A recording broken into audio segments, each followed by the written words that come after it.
Imagine this. Dawn breaks softly over the vast Texas plains, painting the endless fields of golden grass and distant windmills in hues of rose and amber. A long, straight highway unfurls like a ribbon across the heartland, the kind of road that feels both familiar and infinite to anyone who has ever driven across America. Along its shoulder walks a man in flowing saffron robes, his feet bare against the cool morning asphalt. Each step is measured intentional, as if the very ground beneath him holds a quiet secret. Trotting faithfully at his side is a small rescue dog, ears, alert tail wagging, with simple, unwavering loyalty. The two figures move together through the rising light, a monk and his tiny companion, carrying nothing but the clothes on their backs, and a message that feels almost radical in our noisy, divided world. What if the guy who once sat in a quiet cubicle in Texas, troubleshooting servers and writing code for a major American tech company like Motorola, suddenly walked away from it all? What if he traded the steady paycheck, the air-conditioned office, the promotions, and the classic immigrant success story for something far more radical? Picture him leaving behind the comfortable apartment, the reliable car, and the daily grind that so many of us chase, only to set out barefoot across thousands of miles of American highways. No political signs, no bullhorns or angry chants, just a gentle, powerful invitation: peace is possible, and it starts right here within each of us, one mindful step at a time. That man is Venerable Bhikkhu Pannakara, known affectionately in Vietnamese communities as Su Tue Nhun. Born Lam Van Nguyen in 1981, in the central highlands of Doc Loc, Vietnam, he arrived in the United States as a wide-eyed 16-year-old immigrant in 1997. Like so many who have lived the American dream, he studied relentlessly, earned a degree in information technology engineering from the University of Texas at Arlington, and built a solid career as an IT engineer. On paper, he had it made: financial stability, respect from colleagues, and the pride of a family that had sacrificed everything to give him this chance. He embodied the very story we tell ourselves about hard work, opportunity, and the land of possibility. Yet something deeper called to him, a restlessness that no promotion or paycheck could quiet. In late 2025, that calling pulled him onto the open road. Together with nearly 24 fellow Theravada Buddhist monks and his faithful little dog, Aloka, the same small rescue who had joined him years earlier on a pilgrimage through India, Bhikkhu Pannakara began an extraordinary journey known as the Walk for Peace. Over 112 days, they covered more than 2,300 miles from Fort Worth, Texas, all the way to the steps of the Lincoln Memorial in Washington, D.C. 3 of the monks, including Bhikkhu Pannakara himself, walked the entire distance barefoot, honoring an ancient tradition of wandering monks, while offering their bodies as living examples of presence and compassion. They carried no agenda beyond the simple act of walking mindfully through cities, small towns, and open countryside, meeting everyday Americans exactly where they were. The journey was anything but easy. In November 2025, near Dayton, Texas, a serious accident involving their support vehicle tested the entire group to its core. One respected elder monk suffered life-changing injuries that led to the amputation of his lower leg. Shock rippled through the walkers and the growing audience following online. Yet in the face of real pain and uncertainty, they chose to continue. That single decision transformed the walk from a quiet pilgrimage into a national story of resilience. Millions tuned in daily through social media, watching live updates, sharing reflections, and finding unexpected hope in the monks' steady progress. Local communities offered food, shelter, and encouragement.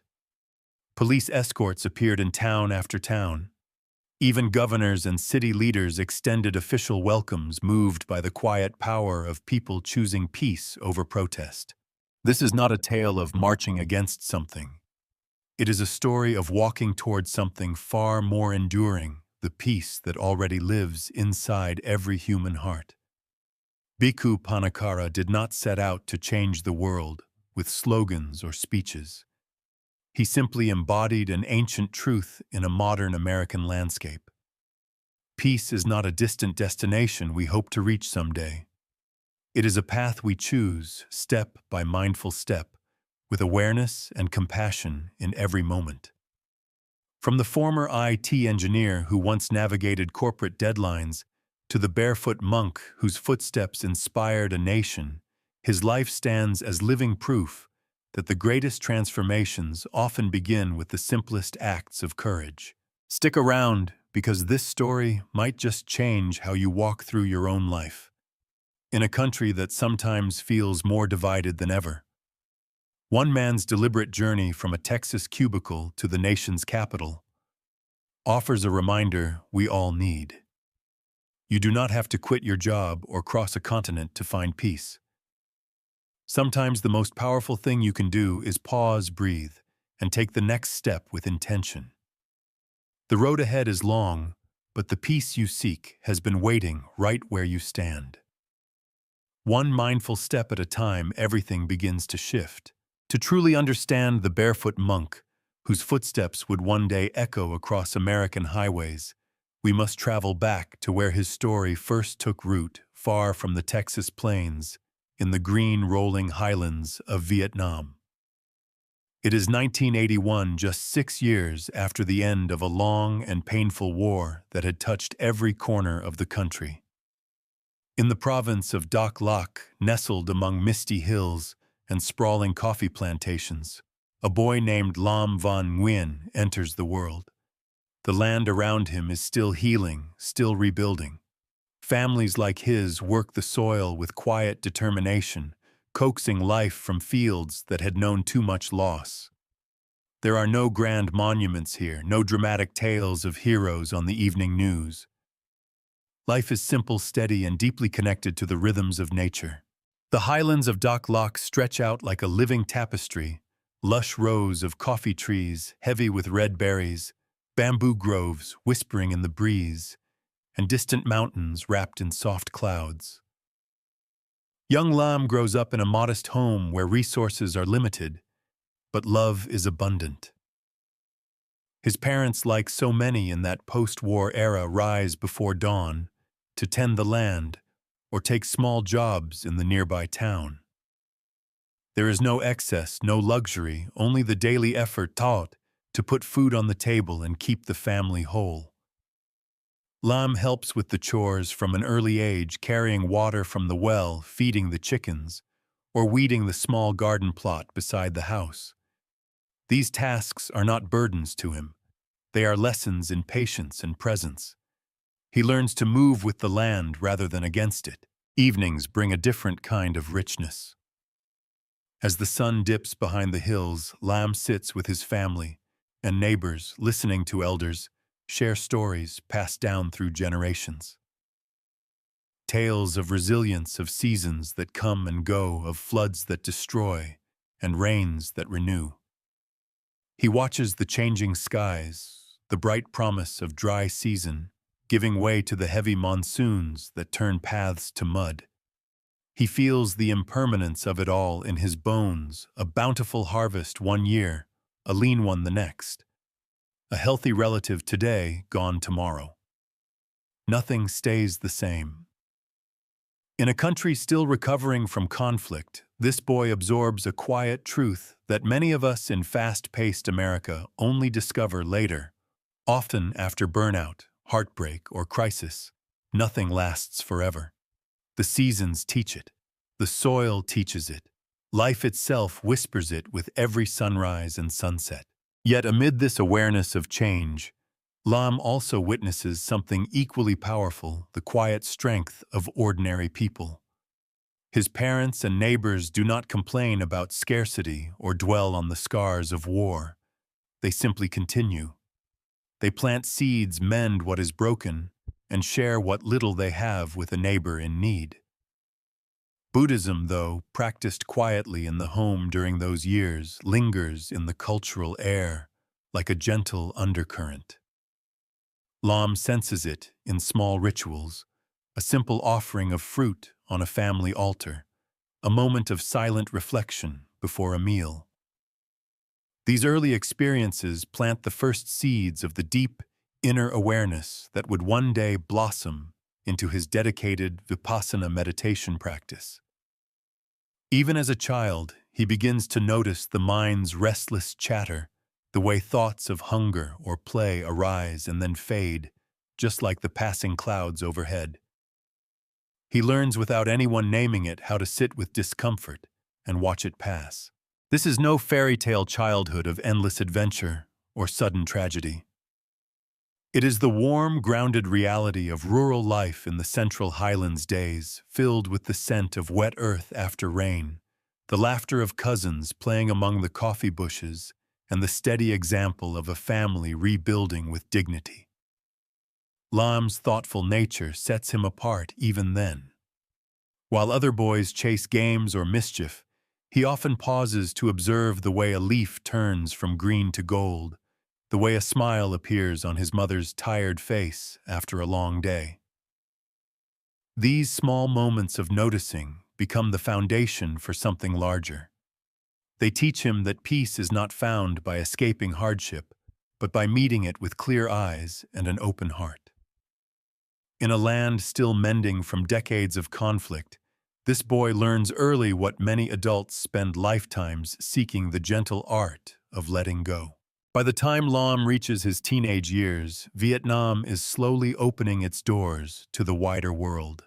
Economic reforms, known as Doi Moi, are beginning to bring modest change, yet opportunities remain scarce for families in the highlands.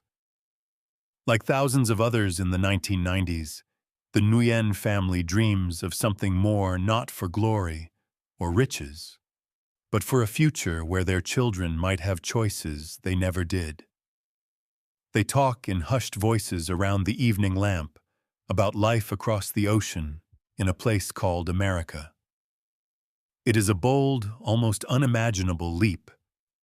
Leaving behind relatives, familiar landscapes, and everything they have known will demand courage and hope in equal measure. For a teenager like Lam, it means saying goodbye to the only world he has ever walked. And so, in 1997, when Lam is just 16, the family makes the life-changing decision to immigrate. The journey ahead will test them in ways they cannot yet imagine. But the seeds sown in those quiet highlands, the awareness of impermanence, the strength found in simplicity, the habit of gentle observation travel with him. They will lie dormant for a time, hidden beneath the excitement and struggle of a new country, only to sprout later in the most unexpected way. The boy who once walked barefoot among the coffee plantations of Dak Lak is about to step onto a much larger stage, carrying inside him the very wisdom that would one day guide his footsteps across an entire continent. The road to America begins here, not with fanfare, but with the same mindful presence he first learned under these rolling hills. In 1997, at the age of just 16, Lam Van Nguyen stepped off the airplane and into a brand new world. The moment the cabin door opened, the warm, humid air of Texas wrapped around him like a heavy blanket. It felt different from the fresh highland breezes of Dak Lak, thicker, heavier, carrying unfamiliar scents of jet fuel, asphalt, and possibility. Above him stretched a sky so vast and open, it seemed to go on forever, very different from the gentle rolling hills he had left behind. As he walked through the airport with his family, surrounded by the rush of people moving with purpose and speed, Lam felt a powerful mixture of excitement and uncertainty. This was America, the land his family had dreamed about for so long. But dreams, he would soon learn, come with their own set of challenges. The culture shock arrived quickly, and from every direction. English, which he had studied only in basic classrooms back in Vietnam, now flew around him at lightning speed. Signs, announcements, and casual conversations all blended into a fast-moving river of words that he struggled to understand. Simple, everyday tasks became small adventures. Learning to ride the public bus system in Texas was one of the first major tests. Figuring out routes, transfers, and exact change while trying not to look lost took patience and courage. Ordering food at a fast food counter felt intimidating when the cashier spoke quickly and expected instant decisions. In the high school hallways, the noise, the lockers slamming, the casual laughter of American teenagers created an environment that was both vibrant and overwhelming. Anyone who has ever felt out of place in a new country knows that feeling well, that quiet moment of standing still while the world seems to move faster around you. Yet Lam faced these challenges with remarkable determination. He approached his new life with the same quiet strength his parents had shown in the coffee fields of Dak Lak. He studied English late into the night, repeating words and phrases until they felt more natural on his tongue. In high school, he threw himself into his studies with impressive focus. Teachers soon noticed this quiet, hard-working Vietnamese student who arrived prepared every day and rarely complained. His strong work ethic began to shine. While many teenagers spent their afternoons playing sports or hanging out at malls, Lam balanced schoolwork with part-time jobs and helping his family settle into their new home. He made friends from many different backgrounds, American, Hispanic, Asian, and beyond, showing an openness that would define him later in life. As the months turned into years, the Nguyen family gradually found their footing. They settled into a growing Vietnamese immigrant community in the Dallas-Fort Worth area. It was here within this tight-knit network of fellow newcomers that they found comfort and familiarity. Local Vietnamese temples became especially important gathering places. On weekends, the family would visit these temples not only to pray, but to share meals, celebrate traditional festivals, and connect with others who understood the bittersweet reality of leaving one home to build another.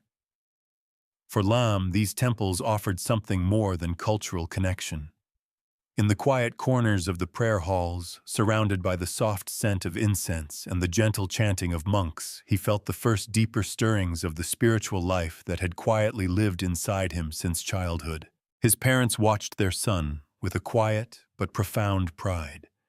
They had sacrificed so much to bring the family to America, and now they saw Lam adapting, growing, and excelling.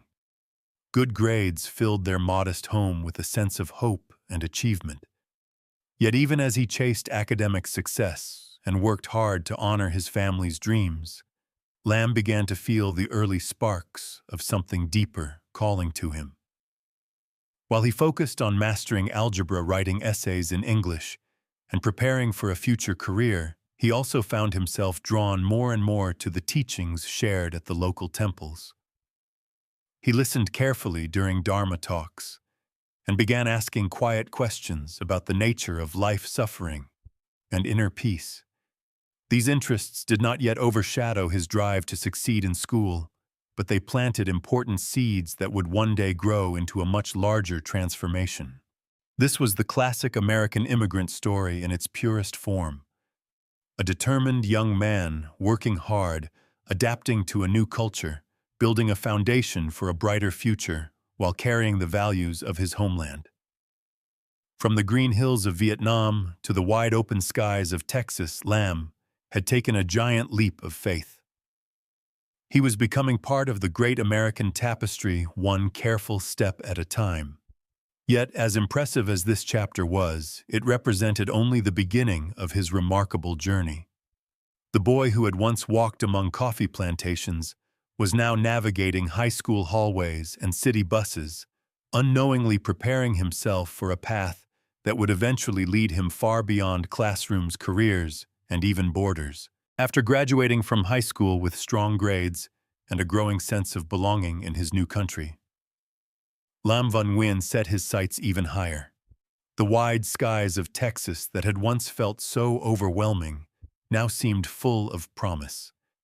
He enrolled at the University of Texas at Arlington, a bustling campus known for its diverse student body and excellent engineering programs. There, he pursued a degree in information technology engineering, diving into courses on computer systems programming and problem-solving. The workload was demanding, filled with late-night study sessions, group projects, and the constant pressure to excel. Yet Lam approached it with the same steady determination he had shown back in high school.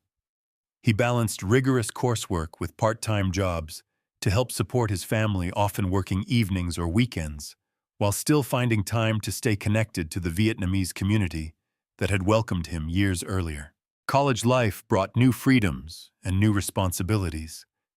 For the first time, Lam experienced the full rhythm of American campus culture, football games on crisp fall weekends, crowded libraries during finals, and conversations with classmates from every corner of the world. He made friends easily drawn to those who shared his quiet focus and work ethic. But even as he thrived academically, something deeper was stirring. In the evenings and on weekends, he became actively involved with the Buddhist Youth Association at Lien Hua Temple in Irving, Texas. Under the guidance of experienced monks, he helped organize events for young Vietnamese Americans navigating life between two cultures. He led meditation sessions for teenagers, planned cultural festivals, and offered guidance to kids facing the same pressures he once had: peer expectations, family obligations, and the fast pace of modern American life. These temple hours felt different from the classroom. They gave him a sense of purpose that went beyond grades or future careers. He taught others how to stay grounded amid the chaos of school and social media, drawing quietly from the lessons of impermanence he had absorbed as a boy in Dak Lak. Graduation day arrived like a quiet victory.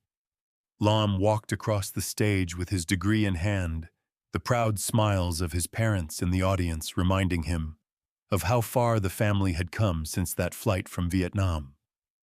The American dream, once a distant hope whispered around the evening lamp in the Highlands, now felt within reach. He soon secured a position as an IT engineer with Motorola in Fort Worth, Texas. It was the kind of opportunity immigrant families celebrate for generations: a stable role at a respected American technology company.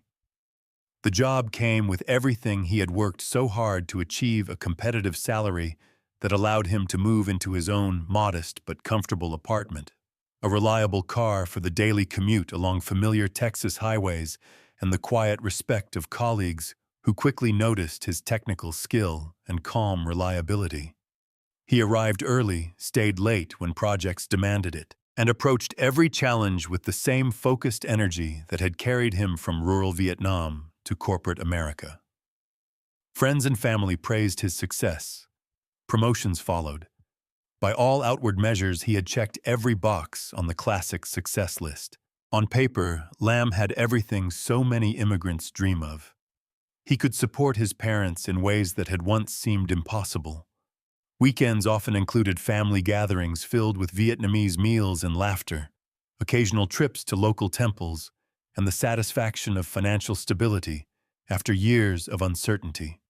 Colleagues described him as dependable, thoughtful, and always willing to go the extra mile on complex technical problems. Life had a comfortable rhythm: morning drives to the office, focused hours solving code issues and system upgrades, evenings that sometimes stretched into temple activities. He had built a solid foundation in his new homeland, one careful step at a time.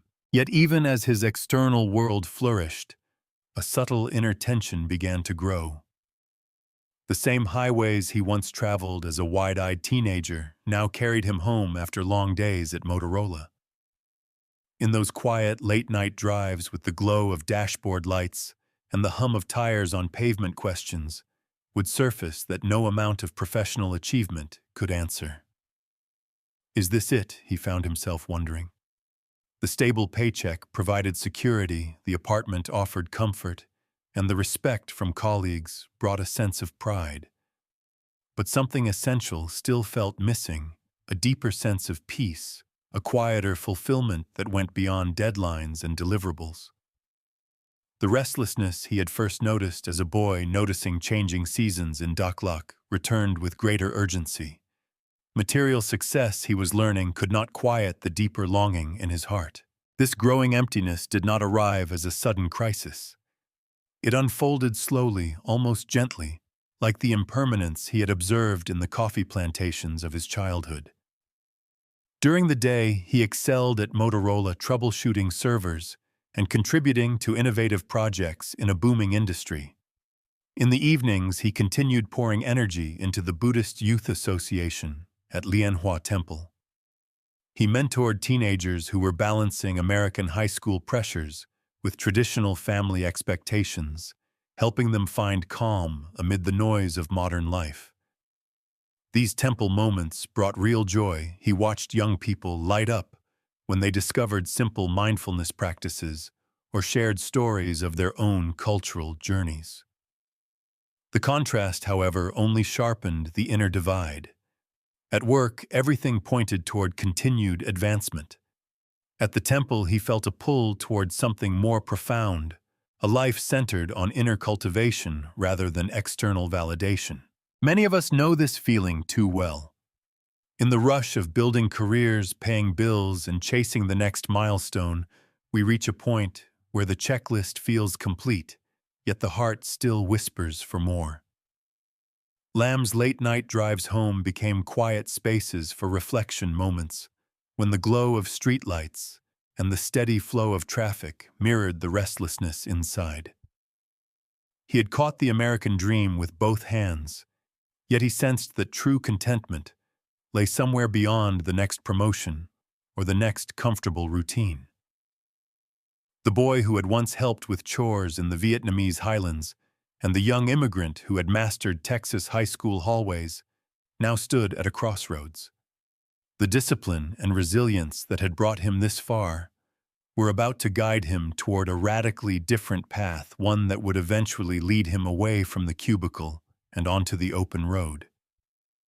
For now, though, the tension simply built, a quiet undercurrent beneath the surface of a life that looked perfect from the outside.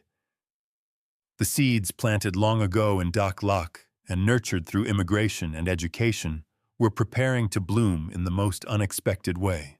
In 2007, at the age of 26, Lam Van Nguyen reached a quiet crossroads that would redefine the rest of his life. The successful IT engineer, who had once felt the glow of the American dream, now carried a growing restlessness that no promotion paycheck or comfortable routine could ease. The late-night drives home from Motorola had become more than simple commutes. They were spaces where the same question echoed again and again. Is this really all there is on paper? Everything looked perfect. The stable career, the financial security, the respect of colleagues who relied on his steady problem-solving skills. Yet the inner tension he had first noticed during his college years had deepened into a clear and unmistakable calling. The lessons of impermanence he had absorbed as a boy in Dak Lak, the quiet reflections he had shared with teenagers at Lianhua Temple, and the growing emptiness beneath the surface of outward success, all pointed toward one direction. It was time to listen. Rather than making a sudden or dramatic break, Lam allowed the decision to unfold naturally through deeper involvement at the temple. Evenings that had once been split between corporate deadlines and youth programs now tilted more heavily toward spiritual practice.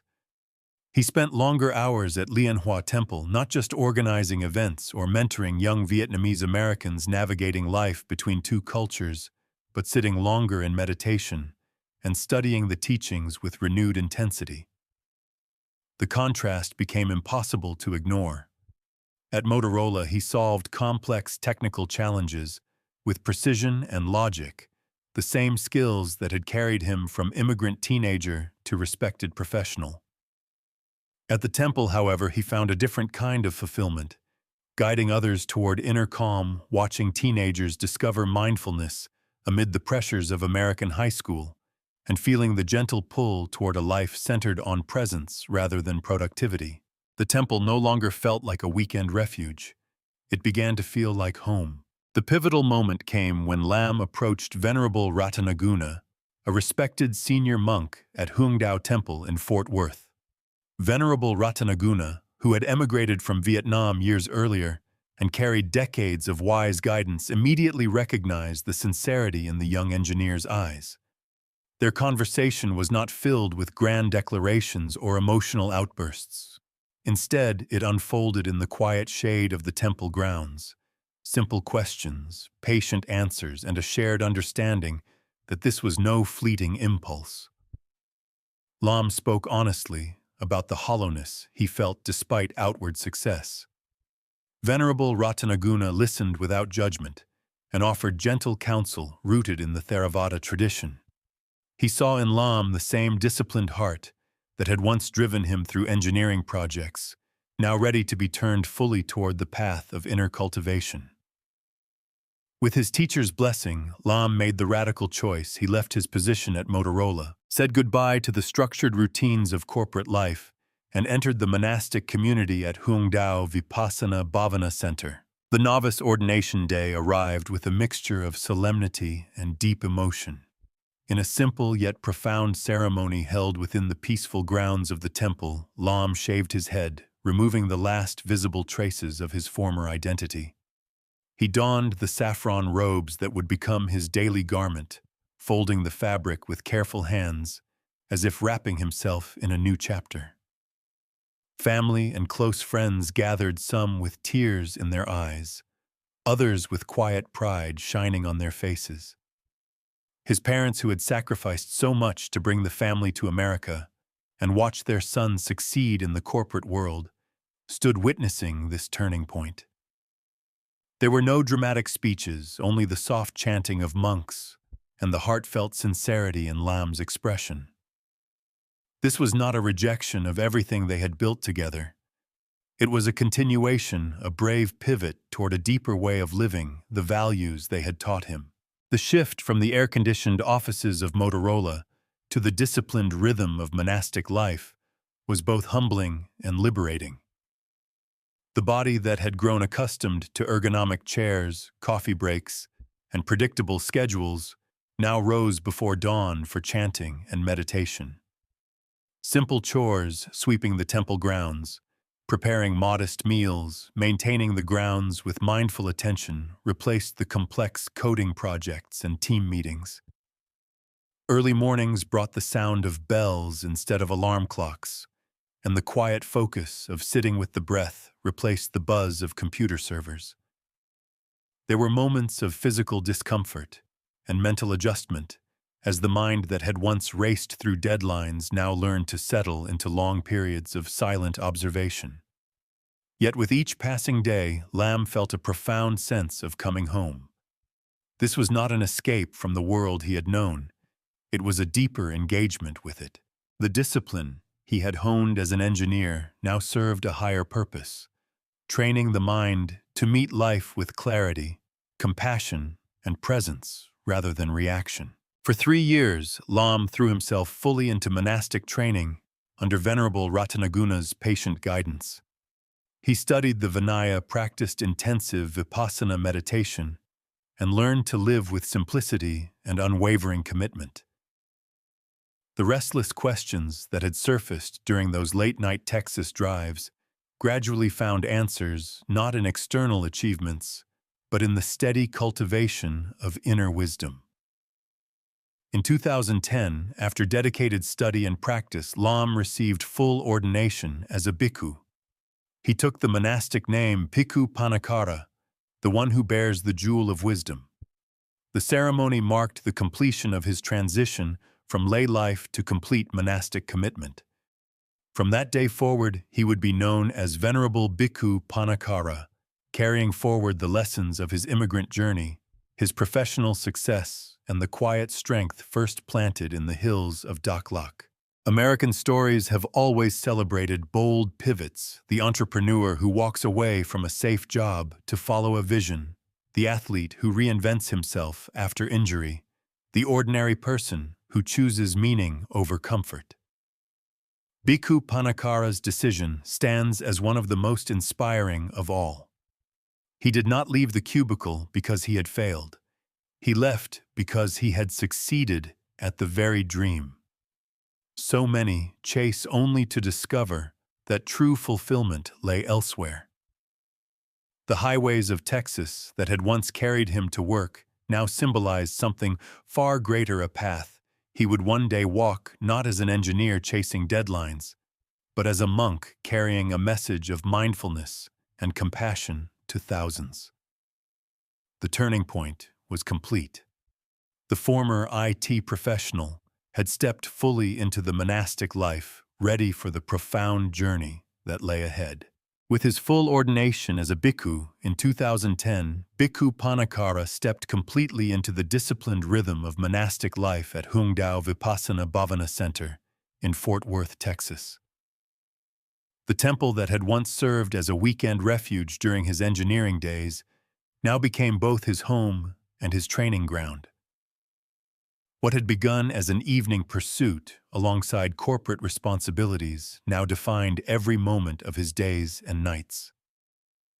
He rose before dawn with the community, joined the chanting, and devoted long hours to the intensive practice of Vipassana insight meditation. The transition from the structured routines of Motorola to the even more rigorous structure of monastic discipline was profound. Yet it felt like a natural homecoming. The same focus and determination that had once driven him through complex IT projects now turned inward, training the mind to observe the arising and passing of thoughts, feelings, and sensations with steady equanimity. Within a few years, Bhikkhu Pannakara emerged as one of the center's most dedicated teachers. He took on the role of leading Vipassana meditation programs, guiding both Vietnamese immigrants and American practitioners through the systematic observation of body and mind. Students appreciated his clear, grounded explanations. He did not present meditation as an exotic or mystical pursuit, but as practical training, honest work that anyone could undertake. Under his instruction, beginners learned to anchor their attention in the breath, to observe sensations with patience, and to recognize how the mind creates suffering through craving and aversion. His classes filled quickly, drawing laypeople seeking relief from grief, anxiety, and the pressures of modern life. By 2013, he had been appointed deputy abbot, taking on increasing responsibilities that allowed him to shape the center's educational outreach while remaining deeply committed to his own daily practice. At the heart of everything Bhikkhu Pannakara became during these years stood the quiet, unwavering guidance of his teacher, Venerable Ratanaguna. Their relationship was never loud or dramatic. Instead, it unfolded in countless small moments, private conversations beneath the trees, shared silent sittings, and gentle corrections offered with profound kindness. Venerable Ratanaguna himself, a monk who had walked the path through war migration and decades of service in America, embodied the very balance his student sought. He taught not through lengthy lectures, but through living example and a few well-chosen words. One teaching in particular stayed with Bhikkhu Pannakara and would later echo through every step of the walk for peace. Peace is not a title you earn. Peace is a path you walk one step at a time with awareness and compassion. These words, spoken in a quiet moment of guidance, became the living compass for the younger monk. They reminded him that true leadership in the Dhamma arises not from seeking attention, but from cultivating inner stillness and then allowing that stillness to flow naturally into action. The daily monastic training at Hungdao was uncompromising. Bhikkhu Pannakara followed the Vinaya with complete sincerity, the 227 rules that govern a bhikkhu's conduct. He ate only what was offered before noon, kept his possessions to the bare minimum, and practiced restraint in speech and action. Yet the heart of his practice remained vipassana. Each morning and evening, he sat in formal meditation, observing the arising and passing of thoughts, feelings, and physical sensations. He learned to meet pain, boredom, joy, and restlessness with the same even attention. Over time, this rigorous inner work transformed the restless mind of the former engineer into a mind that could remain steady amid any outer condition. Mindfulness moved beyond the cushion. He practiced it while sweeping the temple grounds, preparing simple meals, or counseling lay visitors who arrived with heavy hearts. Every activity became an opportunity to see clearly and to respond with kindness rather than reaction. This period of deep cultivation also began to bear visible fruit in quiet service. With his teacher's blessing, Bhikkhu Pannakara started channeling his energy into concrete projects that extended the spirit of the Dhamma beyond the temple walls. He founded the Hung Tu Charity Foundation, coordinating humanitarian aid that supported families in need, provided disaster relief, and offered educational opportunities to children in underserved communities. At the same time, he helped advance the ambitious Dhammacetya project, a visionary effort to create marble stupas that would enshrine the entire Tipitaka, the complete collection of the Buddha's teachings. These initiatives were never promoted with fanfare. They grew naturally from the principle that compassion is not abstract. It acts. It reaches out. It meets suffering where it lives. This wasn't retreat from the world, it was preparation to meet it more fully. The highways of Texas that had once carried him to engineering meetings now felt like an extension of the paths he had walked in his mind during long hours of meditation. The inner stillness he cultivated so patiently was ready to step outward.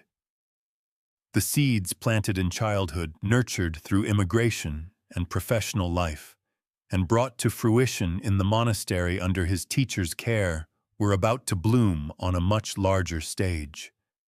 Every hour of meditation, every rule observed, every class taught, and every small act of service had shaped a monk who understood that true peace is never separate from the world's suffering. It is found by walking straight into it mindfully, compassionately, and without turning away. As Venerable Ratanaguna had taught him years earlier, peace is indeed a path, and Bhikkhu Pannakara was now ready to walk it in the most public and courageous way imaginable. Building directly upon the intensive monastic training and the transformative guidance of Venerable Ratanaguna, Bhikkhu Pannakara entered a new phase of outward service while remaining firmly rooted in the quiet discipline of the monastery. The years following his full ordination saw him expand the reach of the Dhamma beyond the meditation hall at Hungdao Vipassana Bhavana Center. He channeled the clarity gained from Vipassana practice into concrete projects that combined compassion with practical action. As deputy abbot, he took on increasing responsibilities that allowed him to serve both the local Vietnamese American community in Texas and communities far beyond American borders. This was not a departure from inner cultivation, but its natural extension, a way to live the teachings in the midst of real human needs. One of the most significant expressions of this service was the founding of the Hung Tu Charity Foundation. Through this organization, Bhikkhu Pannakara coordinated humanitarian efforts that addressed immediate human needs while planting long-term seeds of dignity and self-reliance. The foundation supported the construction of schools in underserved regions of Asia and Africa, providing clean water systems to villages lacking basic infrastructure and offering emergency relief following natural disasters. These initiatives were never promoted with fanfare. Instead, they grew quietly from the principle that true compassion acts without expectation of recognition. Donations came from temple supporters, lay friends, and even former colleagues from his engineering days who had witnessed his transformation. Each project reflected the same mindful attention he brought to meditation, careful planning, humble execution, and a deep respect for those being served. Families who once struggled for basic education or clean drinking water now had hope, and Bhikkhu Pannakara saw in their gratitude a living reminder that the Dhamma flourishes when it steps out of the temple and meets suffering where it lives. At the same time, Bhikkhu Pannakara continued to advance the ambitious Dhammacettiya project he had initiated with his teacher's blessing.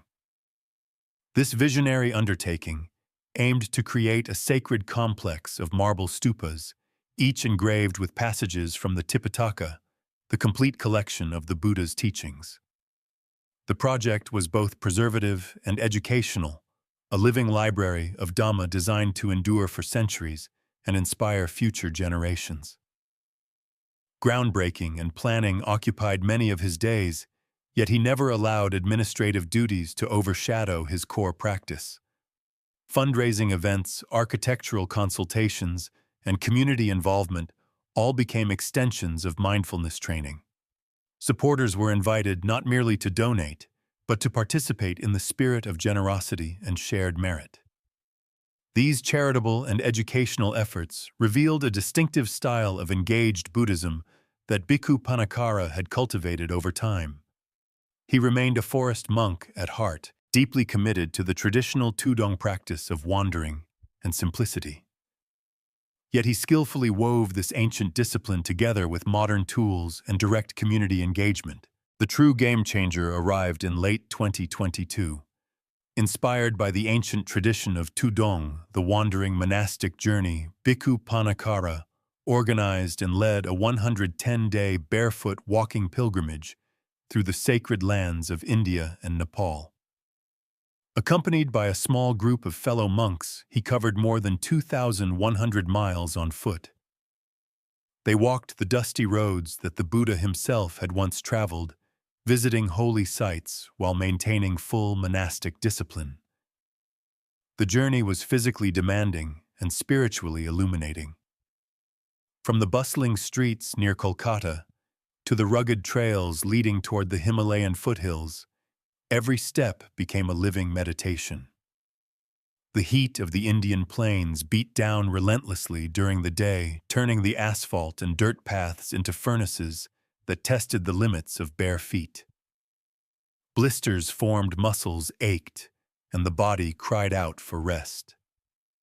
Yet in those moments of discomfort, Bhikkhu Pannakara discovered a profound freedom. The mind that had once raced through corporate deadlines now learned to meet fatigue with equanimity, watching pain arise and pass like the changing weather. The pilgrimage was not planned as a public event, but as a deep personal practice of walking meditation in its purest form. Kindness from strangers became one of the most unexpected teachers. Villagers along the route offered simple meals, fresh water, or a shaded place to rest, often without knowing the monks' names or mission. In one memorable stretch near the holy sites of northern India, a farmer and his family invited the group to sleep under the stars in their courtyard after a long day of rain-soaked walking. Stories were shared around a small fire, laughter rose despite language barriers, and the monks felt the universal language of compassion, bridging cultures and continents. These encounters reminded Bhikkhu Pannakara that the path of peace is never walked alone. It is woven together by countless small acts of human goodness. Then came an unexpected companion who would steal the hearts of millions. Near Kolkata Airport, a small stray dog began following the monks. The little creature refused to leave, trotting faithfully beside them with bright eyes and an unwavering loyalty. Bhikkhu Pannakara gently cared for him, naming him Aloka, meaning light. From that moment on, monk and dog continued the long walk side by side. Aloka's playful energy lightened heavy moments, and his quiet presence during silent stretches taught a living lesson in unconditional trust. When exhaustion set in after 20 miles of rugged terrain, or when monsoon rains turned paths to mud, Aloka simply stayed close, his tail wagging, as if to say the journey itself was enough. For American audiences who would later follow the Walk for Peace, Aloka became the emotional anchor, a tiny rescue dog teaching monks about unconditional friendship and the simple joy of being present.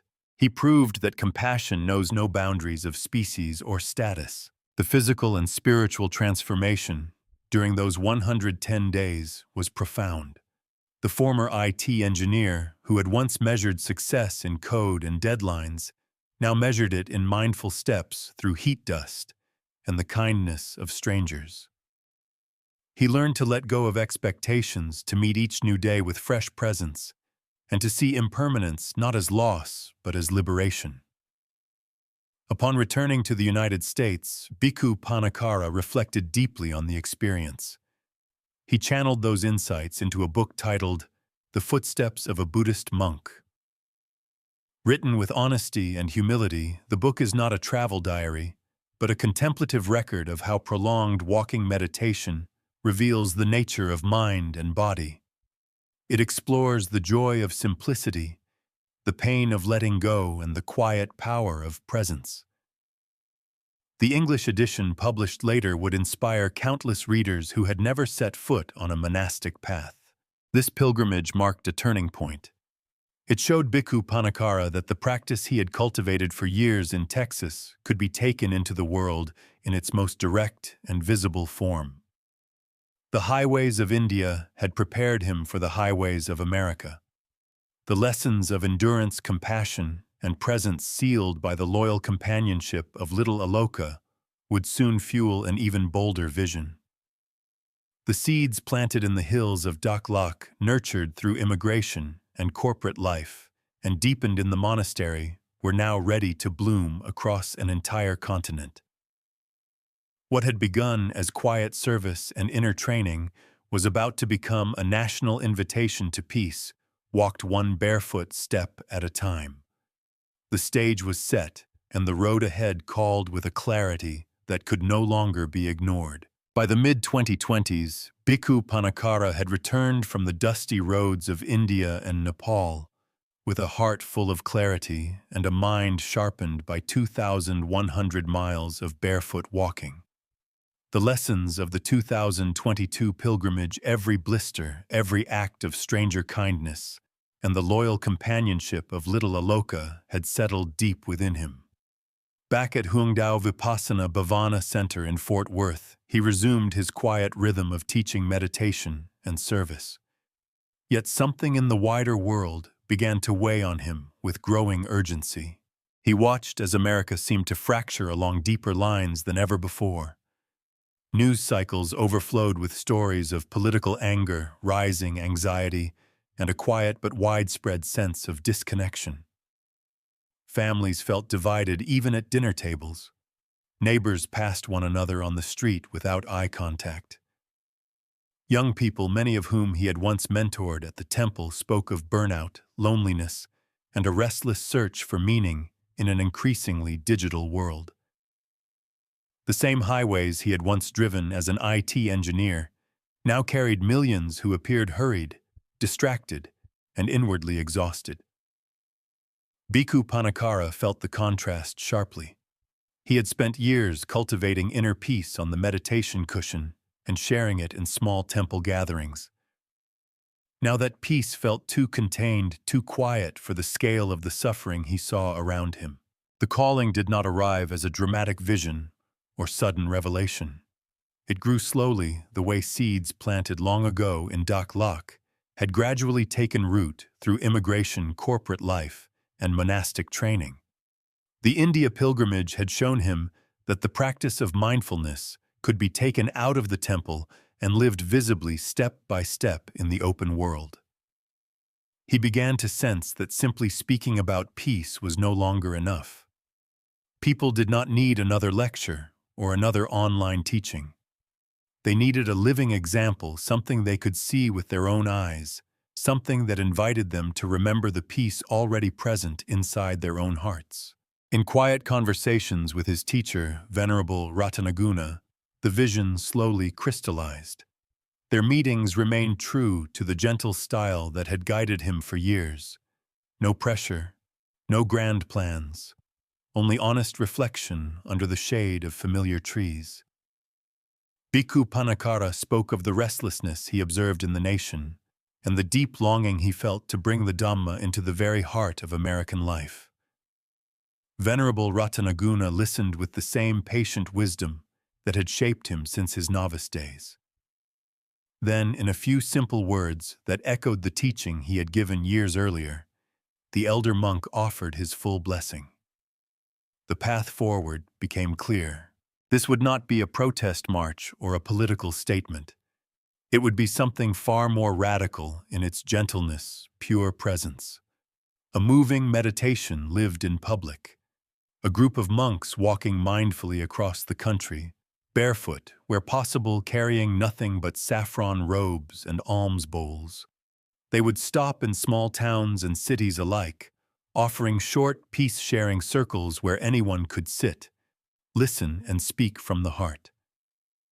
The walk would embody the very message Bhikkhu Pannakara had been teaching. All along, peace is not a distant goal we demand from the world.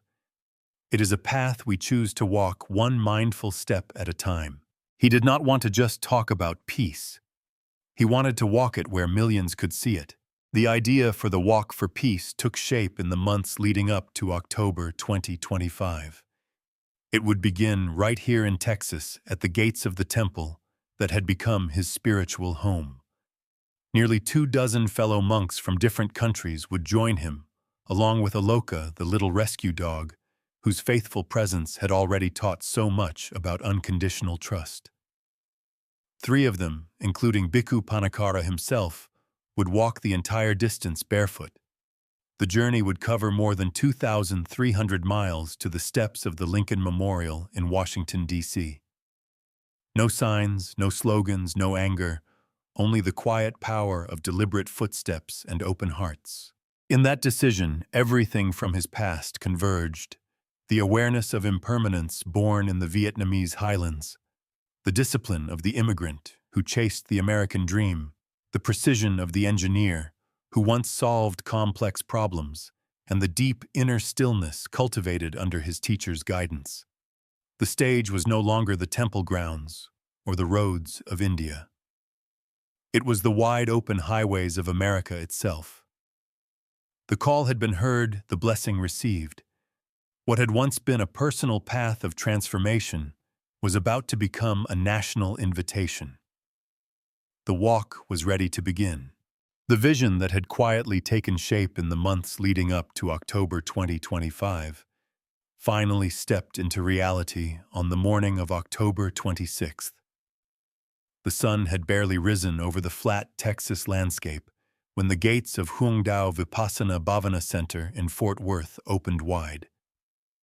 24 Theravada Buddhist monks stood ready in their saffron robes, their alms bowls and simple belongings gathered at their feet. Among them was Bhikkhu Pannakara, calm and resolute, his bare feet already touching the cool pavement. 2 other monks had also chosen to walk the entire journey barefoot, honoring the ancient Tudong tradition that had guided him through India and Nepal 3 years earlier. Trotting excitedly at their side was Aloka, the small rescue dog, whose loyal presence had become a living symbol of trust and companionship ever since that dusty road near Kolkata. A small crowd of supporters, family members, and temple residents had gathered in the early light.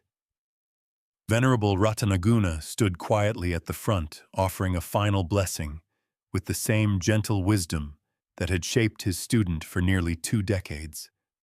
There were no speeches, no banners, no dramatic send-off. Bhikkhu Pannakara simply gathered the group for a short reflection. Peace begins within, he reminded them softly. We walk not to protest, but to awaken the peace that already lives inside each of us. With those words still echoing in their hearts, they took the first deliberate steps along the familiar Texas roads that had once carried him as an IT engineer. The walk for peace had officially begun. The early days through Texas tested the body and mind immediately.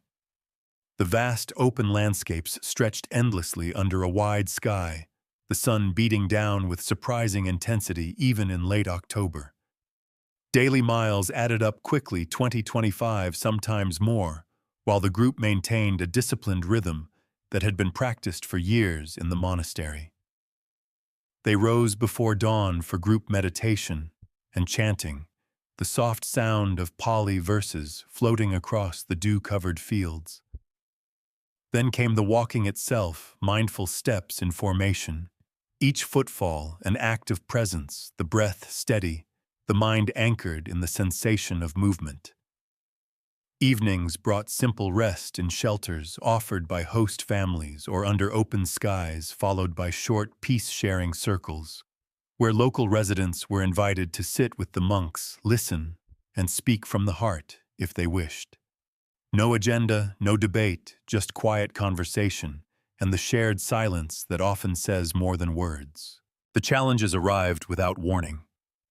The Texas heat, even in autumn, pressed down on the barefoot walkers, turning pavement into a slow furnace. Blisters formed on soles unaccustomed to such constant contact with rough asphalt and gravel. Muscles that had grown strong in temple chores now ached from the unyielding miles. Inside the mind, old habits surfaced, chatter about discomfort, doubts about the journey's length, memories of air-conditioned offices and comfortable routines. Bhikkhu Pannakara walked in silence much of the time, observing these thoughts, as he had trained himself to do in Vipassana. Pain arose and passed. Fatigue came and went. The practice they had honed for years in the meditation hall now unfolded mile after mile, turning every hardship into a living teaching on impermanence. Aloka, with his playful energy and unwavering loyalty, became a quiet source of lightness. He trotted ahead, then waited patiently, his tail wagging, as if to remind everyone that the journey itself was enough. Yet even in those first hard miles, something remarkable began to happen. The group's quiet presence drew people in ways no announcement could have achieved. Drivers slowed down to wave or honk in quiet support. A farmer pulling over his truck offered cold water and fresh fruit from his orchard, staying just long enough to share a short story about his own struggles with anxiety. In small towns along the route, word spread through local networks. People began lining the roadsides not with signs or chants, but with simple gestures, bottles of water, bags of snacks, or a quiet nod of respect. Police departments in the first few communities provided gentle escorts, a gesture that moved the monks deeply. No one had expected such warmth so soon. As the days turned into the first full week, momentum built steadily. Small-town welcomes grew warmer and more frequent. In one quiet Texas community, a church group prepared a simple meal and invited the monks to rest in their hall. Children walked a few steps beside Aloka, giggling at the little dog's happy trot. Evening peace-sharing circles, once attended by only a handful, began drawing dozens. A veteran shared stories of inner battles he had carried home from war. A single mother spoke of the exhaustion of raising children alone. Bhikkhu Pannakara listened with the same grounded presence he had offered in temple classes years earlier, reminding everyone gently that peace is not something won in a distant future, but practiced right here in this moment. Meanwhile, the online world began to notice. Short videos of the monks walking at sunrise, Aloka trotting faithfully beside them, and quiet reflections from the road started appearing on social media. The official Walk for Peace page, created almost as an afterthought, saw its followers grow from a few hundred to thousands within days. Millions began following the journey's progress through daily updates. Comments poured in from across the country. People in California, New York, and everywhere in between sharing how the simple footage of barefoot monks on Texas highways had given them a moment of calm amid their own busy lives. The quiet presence of 24 monks moving mindfully through ordinary America was touching hearts faster than anyone had imagined. The first hard miles were not glamorous. They were sweaty, sore, and filled with the raw reality of long days on the road. Yet they were also filled with a growing sense of connection. The former IT engineer who had once solved problems in a cubicle now walked as a living example that peace is possible, even when the body protests and the mind wanders.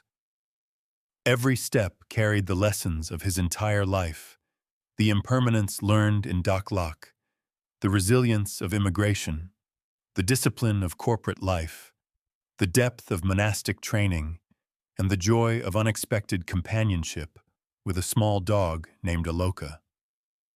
The group had only just begun, but already the road was teaching them that the journey would unfold in ways they could not predict.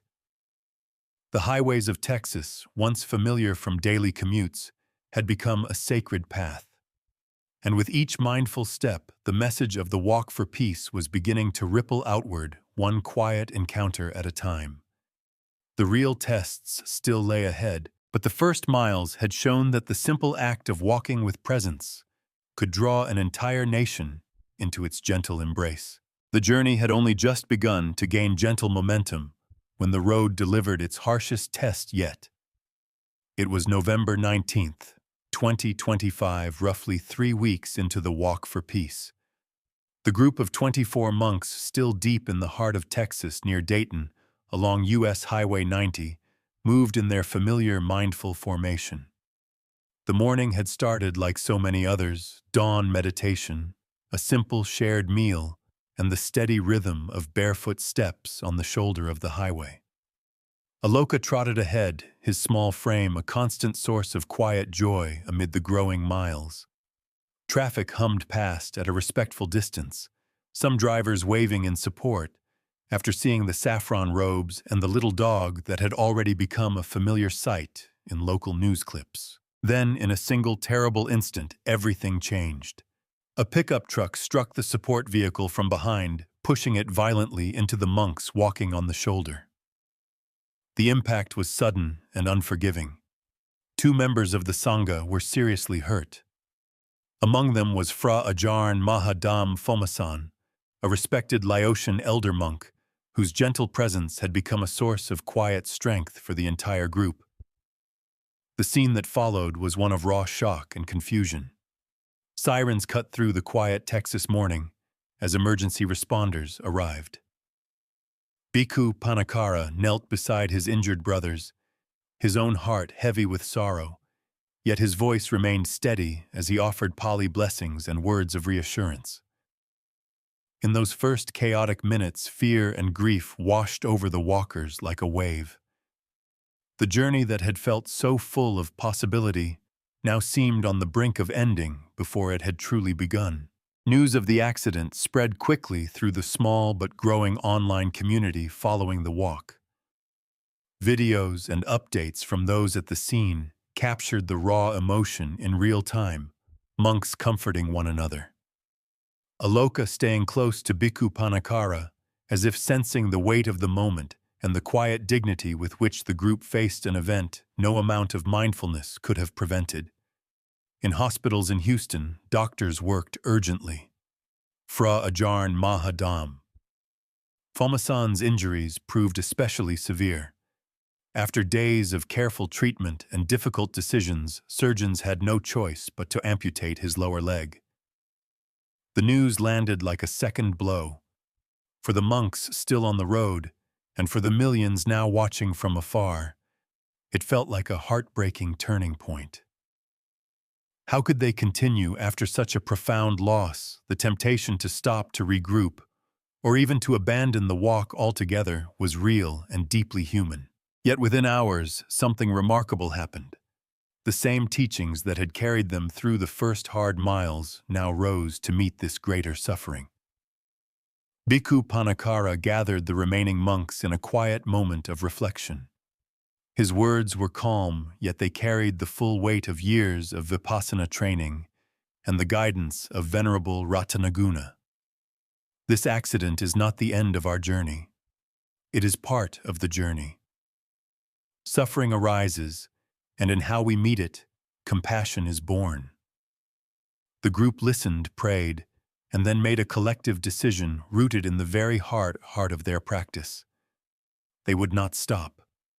They would continue walking, carrying both the physical pain and the deeper lesson of non-abandonment. The injured monks received the best medical care available in Houston, while the rest pressed forward with renewed determination, their steps now heavier, but filled with even greater purpose. The response from across the nation was immediate and overwhelming. What had begun as quiet roadside support suddenly multiplied into a wave of solidarity. Messages poured in from every state, ordinary Americans sharing stories of their own losses, their own moments of choosing to keep going despite pain. Donations for medical care and journey expenses surged. Police departments that had offered escorts now stepped up with even greater protection and respect, presenting the monks with official pins and badges as signs of honor. Local communities organized food drives, offered medical assistance, and prepared resting places with new urgency. The accident, instead of diminishing the walk, transformed it from a personal pilgrimage into a national story of courage and unity. Millions followed the daily updates with deeper investment, many saying the monks' decision to continue had restored a measure of hope they did not even know they had lost. Weeks passed in this new reality. The group moved through Louisiana and Mississippi, the miles now marked not only by blisters and heat, but by the quiet absence of their injured brothers. Then in Georgia, around New Year's, a moment of profound joy arrived. Fra Ajarn Mahadam Phomasan, after successful surgery and a period of courageous recovery, rejoined the walkers.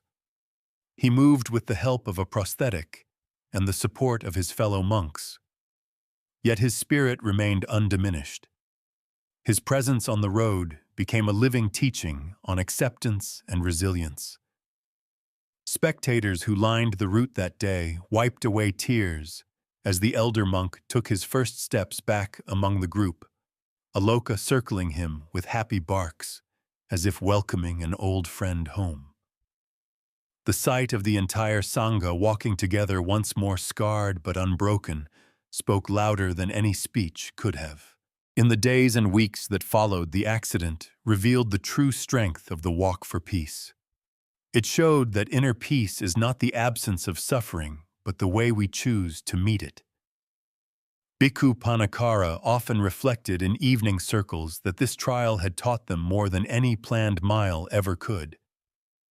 The former IT engineer who had once solved problems in air-conditioned offices now led through the hardest kind of problem, human pain, and chose presence over despair. The journey no longer felt like a simple walk for peace. It had become a living proof that even when life delivers its sharpest blows, the heart can still choose to keep moving forward with compassion and clarity. The road ahead remained long, stretching toward the Carolinas and beyond, but the unbreakable spirit born on that November morning in Texas now carried them with a deeper resolve. What could have ended everything had instead multiplied their message, touching millions who saw in the monks' continued footsteps the quiet power of choosing peace even when the path grows darkest. As the Sangha pressed forward with renewed spirit after Fra Ajarn Mahadam Phomasan's courageous return in Georgia, the walk for peace entered its second major phase.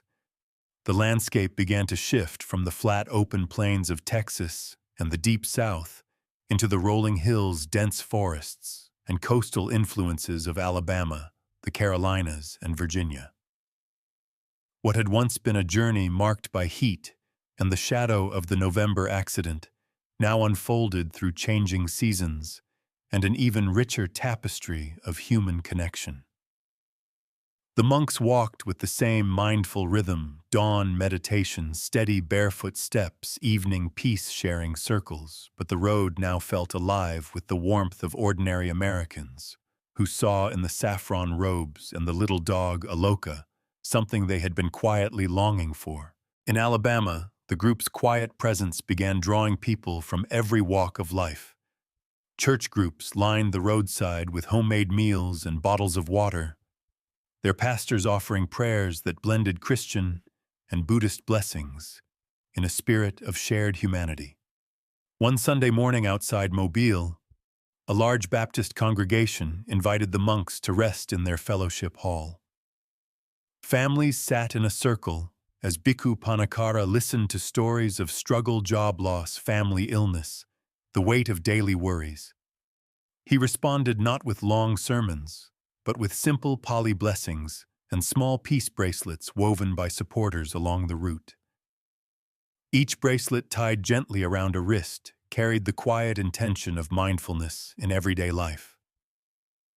A mother of 3 later told a local reporter, "For the first time in years, I felt truly seen, not judged, not preached, to just heard." The encounters grew more diverse as the walkers crossed into Mississippi and the Carolinas. In a small South Carolina town, elementary school children lined the highway, waving handmade signs that simply read, "Peace." A teacher had shown her class videos of the monks, and now the children walked a short distance beside Aloka, giggling as the little rescue dog trotted happily among them. One boy, no older than 8, asked Bhikkhu Pannakara why they walked barefoot. The monk knelt to his level and answered gently, "So we can feel every step and remember to stay present." That afternoon, the children's laughter mixed with the sound of chanting, creating a moment of pure, unscripted joy that reminded everyone the path of peace belongs to all ages. Veterans and grieving families found their way to the evening circles in growing numbers.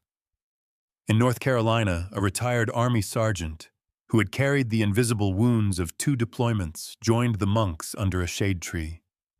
He spoke of sleepless nights and the loneliness that followed him home.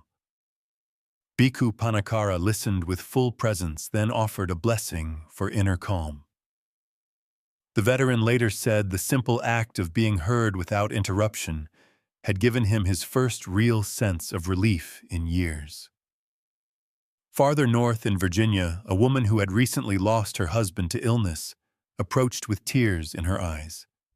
She described the emptiness that followed her everywhere. The monks sat with her in silence for a long time, then reminded her softly that grief is love in another form, something to be held with compassion rather than pushed away. These listening sessions became the heart of the journey, turning highways into sacred spaces where strangers felt safe enough to share what they had carried alone for too long. Winter arrived as the group moved deeper into Virginia, bringing a new and severe test for the barefoot walkers. Cold winds whipped across the rolling hills, and occasional flurries dusted the pavement. Bare feet that had endured Texas heat now met the sting of freezing asphalt and thin layers of ice. Mornings began with visible breath in the crisp air, yet the monks continued their dawn meditation and walking practice without complaint.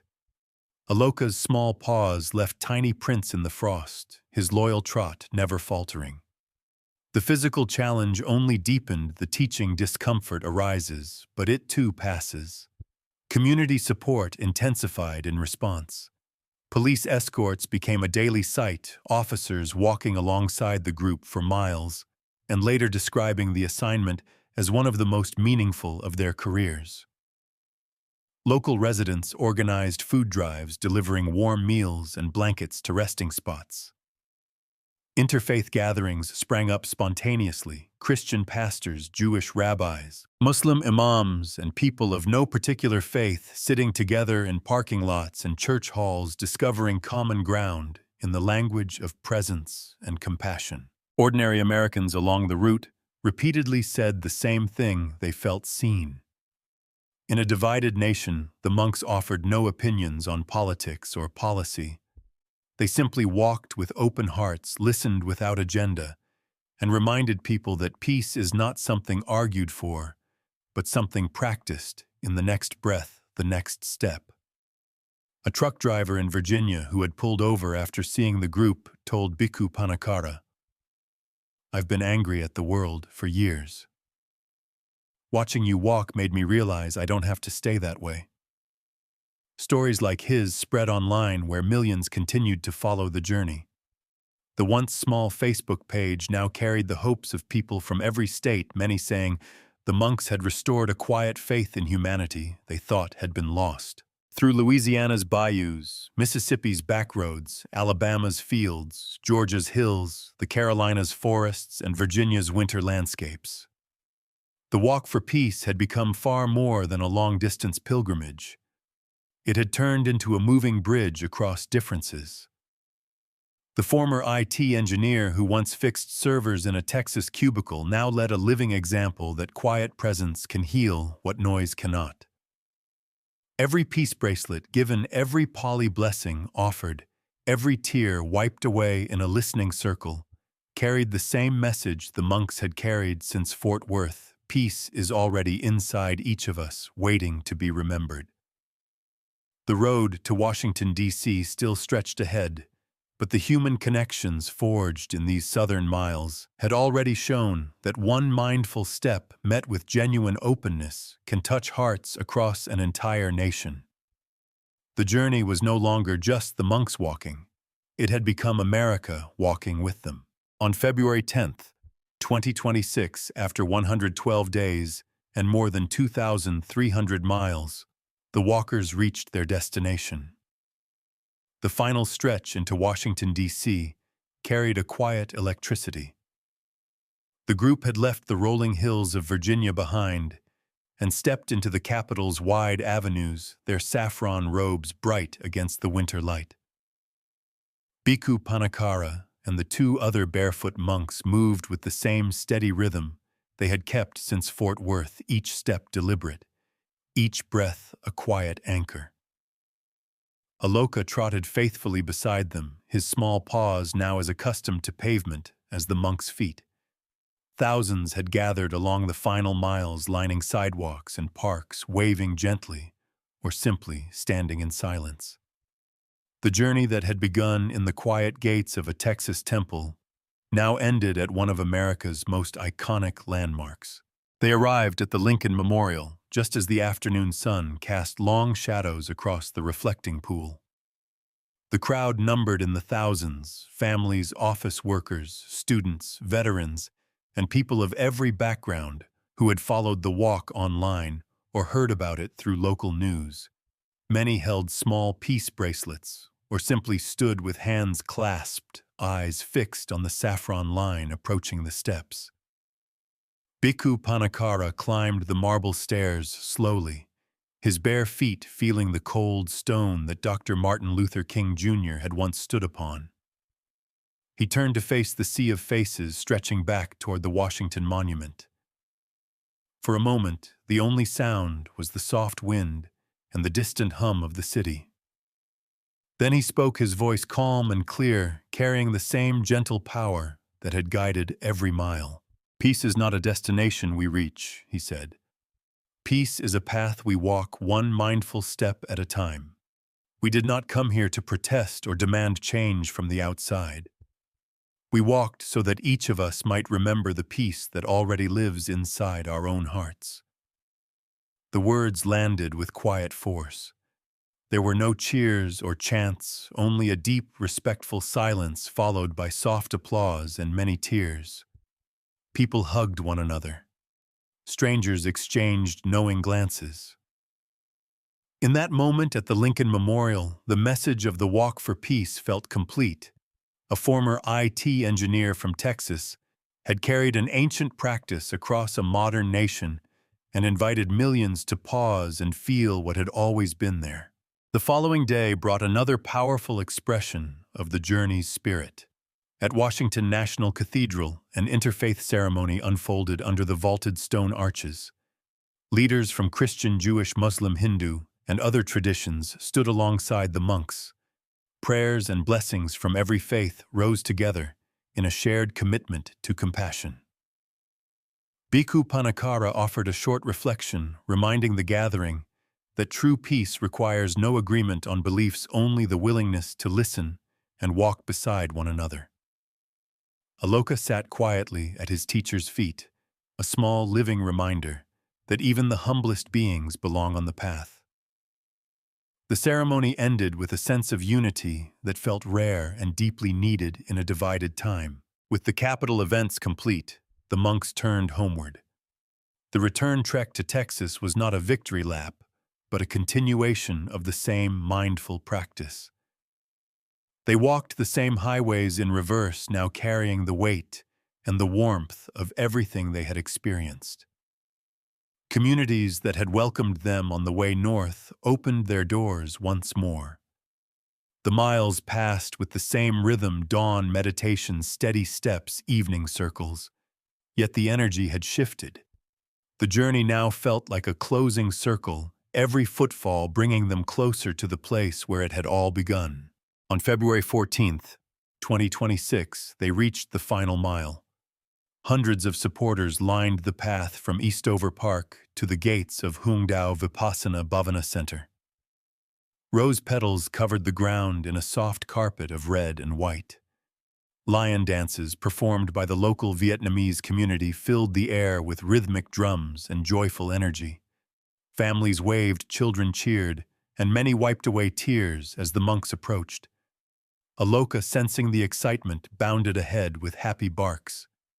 At the temple entrance stood Venerable Ratanaguna, his teacher's face calm and radiant.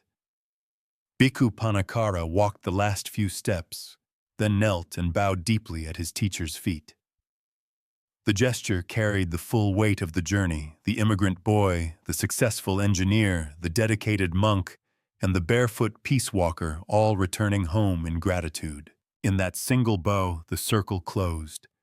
2,300 miles, 112 days.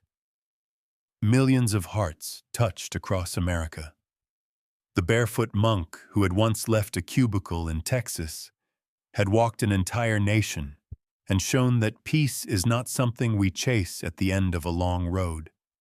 It is something we choose in every single step. The homecoming was not an ending, but a beginning, a living invitation for anyone watching to start their own walk right where they stand, one mindful step at a time. The temple bells rang softly as the monks stepped back inside the gates. The journey had come full circle, and the message it carried would continue long after the last petal had been swept away. Having returned to the gates of Hungdao Vipassana Bhavana Center on that February afternoon in 2026, Bhikkhu Pannakara and the Sangha had completed more than a physical crossing of America. The 2,300 miles and 112 days had been powered by something deeper than willpower or endurance. At the heart of every barefoot step, every peace-sharing circle, and every moment of quiet resilience lay four interconnected pillars drawn from the Theravada tradition, yet made fresh, practical, and deeply relatable for modern American life. These were not abstract ideas confined to the meditation cushion. They were the living fuel that turned an ordinary highway into a path of awakening. Mindfulness, loving-kindness, and compassion. Impermanence and non-attachment. These four principles guided the monks through Texas, heat, the November accident, winter cold, and the countless human encounters that touched millions. And they are available to anyone right now, no robes or long journey required. The first pillar is mindfulness, Channim. For Bhikkhu Pannakara, mindfulness is not a special state achieved only in silence. It is the simple, continuous awareness of what is happening in the present moment. During the walk, this meant feeling each barefoot step on hot asphalt or frozen pavement, noticing the changing rhythm of the breath, and observing how the mind reacted to fatigue, pain, or unexpected kindness from strangers. He often reminded the group the present moment is the only place peace lives. When the support vehicle crashed near Dayton, mindfulness kept panic at bay. The monks met the shock with clear eyes instead of spiraling fear. In everyday American life, the same practice works wonders. Stuck in traffic after a long workday, instead of fuming at the brake lights. You can feel the steering wheel in your hands, notice the rise and fall of your chest, and let the frustration pass without feeding it. At the office, when deadlines pile up and stress tightens your shoulders, a few mindful breaths can anchor you before the mind races into overwhelm. Mindfulness does not erase difficulties, it simply returns you to the only moment where peace is actually possible. The second pillar is loving kindness and compassion, metta and karuna. Bhikkhu Pannakara never separated inner peace from concern for others. Metta is the gentle wish for all beings to be well. Karuna is the active response when they suffer. On the road, this appeared in small but powerful ways. After the accident, the monks chose to keep walking so no one felt abandoned. In Georgia, they sat with a grieving widow and simply listened as she poured out her loss. In Virginia, they offered Pali blessings to a veteran battling invisible wounds. These acts were never forced. They arose naturally from hearts no longer divided by anger or fear.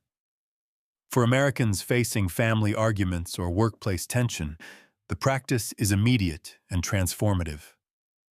When a teenager snaps during dinner instead of reacting with frustration, you can pause and silently wish them well, then respond with patience.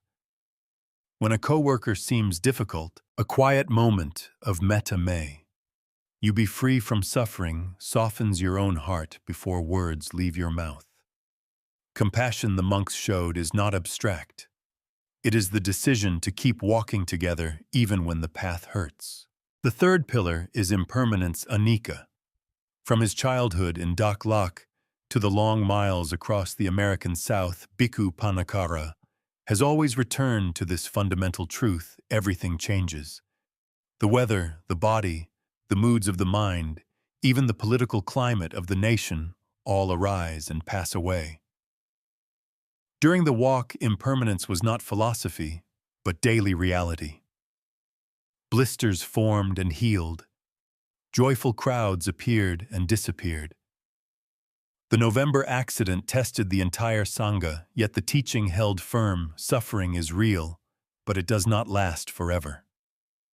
Bhikkhu Pannakara often shared a simple image that Americans immediately understood. Thoughts are clouds. Just as clouds drift across the sky, sometimes dark, sometimes bright. Thoughts arise and pass through the mind. The practice is not to fight them or chase them away, but simply to watch them come and go while remaining grounded in the present. When work stress feels endless, or a family argument spirals, remembering thoughts are clouds creates space. The anger rises, but it also passes. The worry appears, but it too moves on. Seeing change clearly frees us from the illusion that any difficulty is permanent. The fourth pillar is non-attachment, the wisdom of letting go. Bhikkhu Pannakara teaches that much of our suffering comes from holding on too tightly to ideas, identities, and outcomes. The walk itself was an act of radical non-attachment. The monks left behind the safety of the temple, the comfort of familiar routines, and even the need for shoes. They carried almost nothing and expected nothing in return.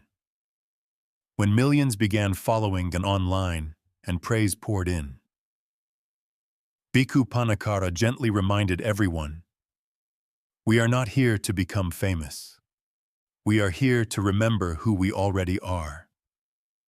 Non-attachment allowed the journey to remain pure, not a performance but a sincere offering. In daily American life, this pillar brings lightness to the heaviest moments. When a promotion falls through or a relationship hits a rough patch, non-attachment whispers that clinging only tightens the knot. Let the outcome be what it is. Hold your plans lightly. Walk forward anyway. The former engineer who once measured success in code and deadlines now measured it in freedom from needing any particular result. These four pillars are not separate practices, but one flowing path. Mindfulness anchors us. Loving kindness and compassion open the heart. Impermanence frees us from fear. Non-attachment brings lightness and joy. Together they turned the walk for peace from a remarkable event into a universal invitation. The barefoot monk from Texas did not walk so that others would admire him. He walked so that others would remember they can walk the same path in their own lives in their own way, starting today. You don't need to walk 2,300 miles. Start with one mindful step today.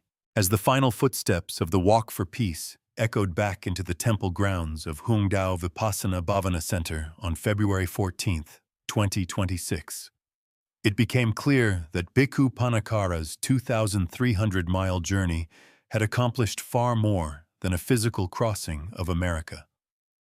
The four pillars of mindfulness, loving-kindness, impermanence, and non-attachment had stepped out of theory and into the living heart of a nation.